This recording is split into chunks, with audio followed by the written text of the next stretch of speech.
bismillahirrahmanirrahim. Kembali lagi dengan saya. Di video kali ini saya akan melanjutkan uji asumsi kelas yang terakhir, yakni uji heteroskedastisitas. Oke, sebelum kita melakukan ujinya, alangkah baiknya jika kita membahas sedikit mengenai uji heteroskedastisitas. Nah, seperti yang tertera bahwa uji heteroskedastisitas ialah uji yang digunakan pada model regresi untuk melihat ketidaksamaan varian dari residual atau pengamatan ke pengamatan yang lain. Nah, salah satu cara yang digunakan untuk melihat terjadinya heteroskedastisitas ini yakni dengan melakukan uji Gleiser. Nah, uji Gleiser sendiri adalah suatu uji yang mengusulkan dengan meregres nilai absolut residual terhadap variabel independen lainnya dengan persamaan regresi sebagaimana sudah dituliskan di awal. Nah, ini untuk uji Gleiser ini bisa dituliskan dengan rumus statistik sebagai berikut. Ini absolut dari nilai residual adalah alfa plus beta dikali x ke i ditambah v ke i.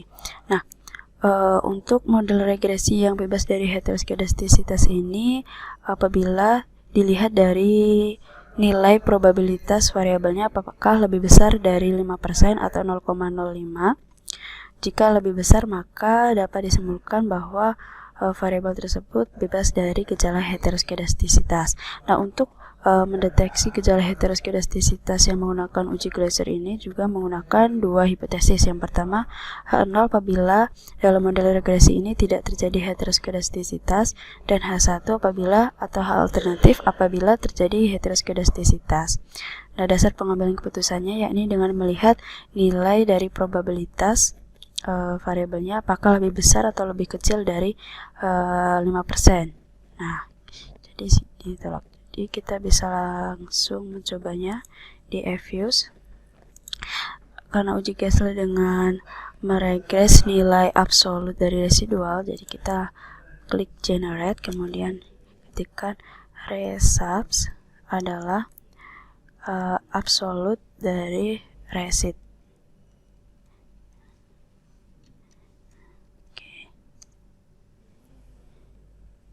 Nah, ini adalah resub.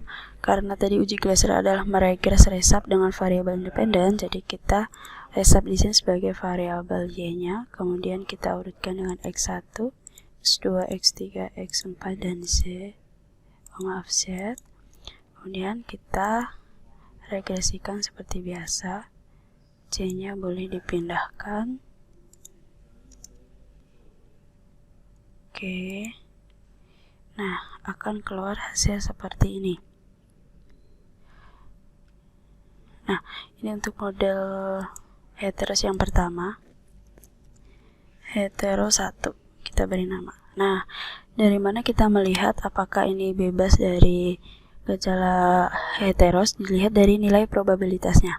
Nah, di sini x1 lebih besar dari 0,05, yakni 0,56. Di sini x2 0,17, x3 0,53, x4 0,85 dan z sebesar 0,56. Jadi semua ini sudah lebih besar dari 0,05. Jadi dapat disimpulkan, ini boleh kita copy di sini sampai sini saja. Sampai sini. Oke, kita pindahkan. Nah, persamaan pertama.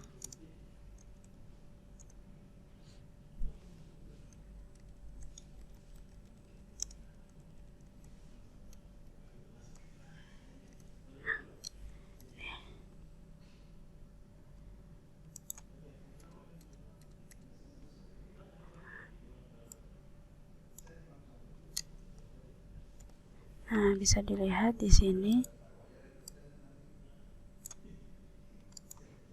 lebih besar dari 0,5 sehingga kita tulis di sini.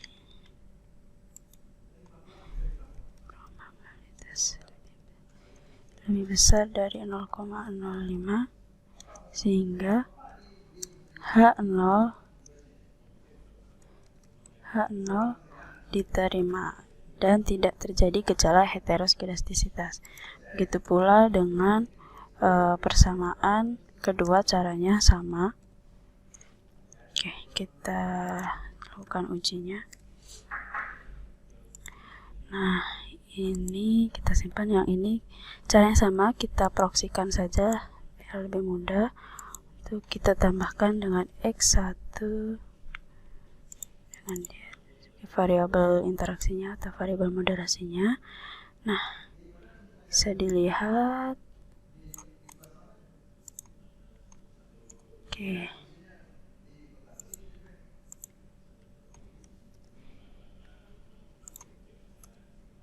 Sini juga dapat teman-teman lihat bahwa semua nilai probabilitasnya ada di atas 0,05. Jadi besar dari 0,05, sehingga disimpulkan H0 diterima. Oke. Dan untuk persamaan ketiga juga sama.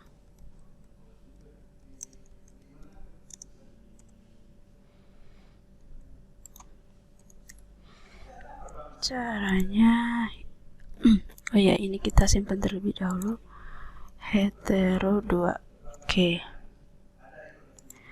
untuk selanjutnya persamaan ketiga kita caranya juga sama, pilih prox, kemudian kita ganti dengan variabel moderasi yang kedua setelah transformasi, yakni log X2.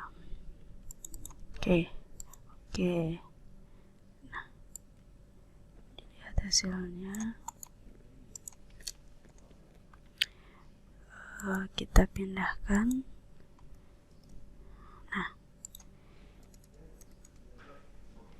dilihat nilai probabilitasnya juga sudah lebih besar dari 0,05, sehingga disimpulkan bahwa persamaan model ketiga ini juga bebas dari gejala heteroskedastisitas dan H0 diterima.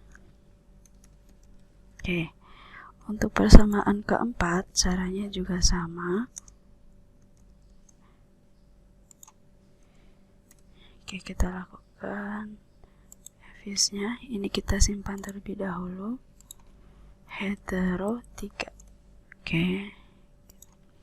Nah, kita juga pilih prox, kemudian specify. Ini kita ganti untuk yang interaksi yang X3. Oke, kita beri nama terlebih dahulu biar tidak lupa. Hetero 4. Kita salin hasilnya, copy, kemudian kita pindahkan. Ini boleh dikebawahin saja. Oke.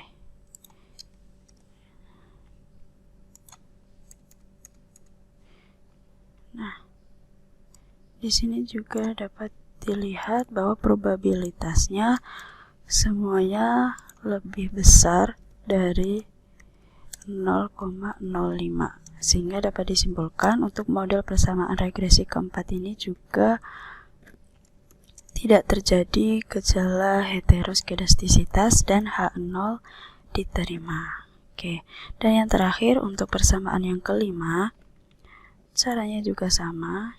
Ini karena sudah diberi nama, kita X, kita proksikan lagi, kita ganti dengan variabel interaksi yang terakhir, yakni antara X4 dengan Z.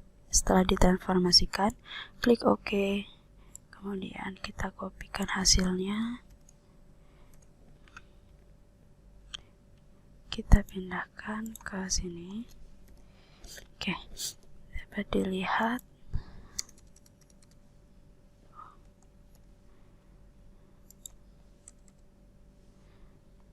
di sini probabilitasnya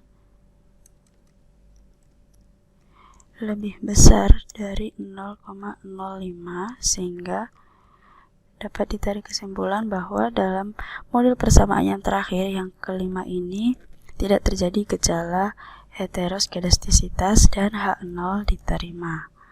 Nih, untuk probabilitasnya semuanya di atas 0,05, kecuali C ini konstanta, jadi tidak diperlukan. Oke, jadi untuk kelima persamaan ini, untuk uji heteroskedastisitas semuanya lolos dan dapat dilanjutkan untuk melanjutkan uji regresi ke selanjutnya. Oke, untuk uji regresi dengan MRI ini akan saya lanjutkan di video selanjutnya. Dan untuk video kali ini saya akhiri sampai di sini. Terima kasih.